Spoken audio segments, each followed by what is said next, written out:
Ms. Secretary, rural communities, which are often ignored by Washington, face unique challenges, one of which is access to reliable broadband. How's the department planning to continue addressing broadband gaps and prioritizing expansion into unserved areas? The Congress has launched the BEAD program for broadband access. Under the Biden administration, it gave out no money after 30 months. Our objective is as follows. Within the next 90 days, I think we're going to put it out on Friday, basically saying if your state is willing to just be technologically agnostic, meaning produce the right access at the lowest price, or if it's a tie, I don't care which one you pick, make that application within 90 days, and then this department will put out the money by the end of the year.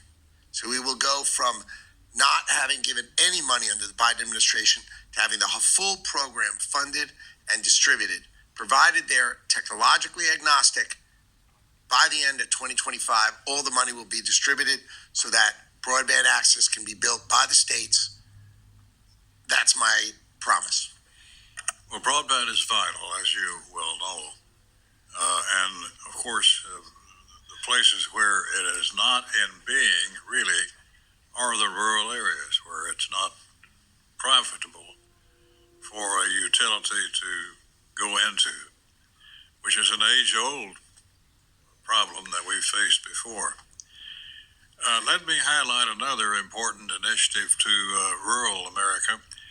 That's EDA, Economic Development Administration, particularly the one to have assistance to coal communities.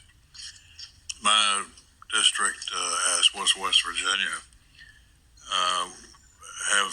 had a complete breakdown of the industry over the last 10 years. I lost 15,000 jobs in my district alone.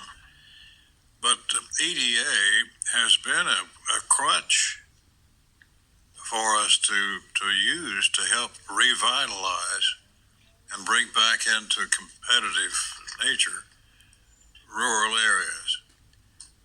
What do you think about EDA?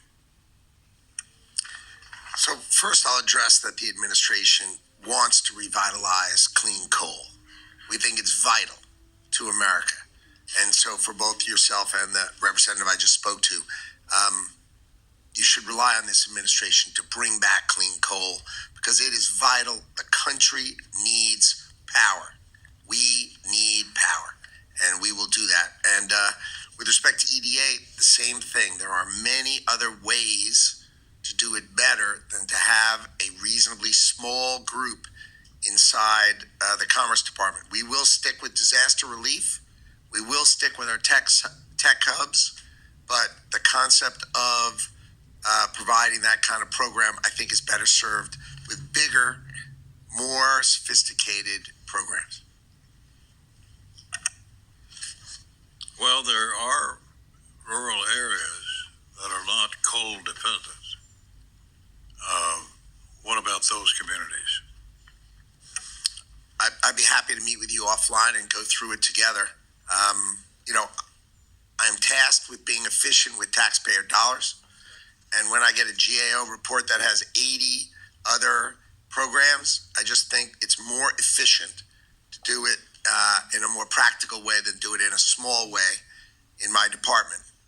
Not that I don't enjoy doing things, but efficiency is my objective. And I think it was important that I show a budget that was substantially lower, that proves that we can do our great job with less taxpayer dollars.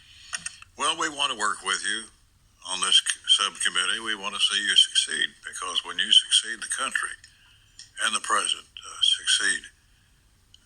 But we have our priorities as well, as it relates to offering jobs back home to keep our people from having to move to another locale.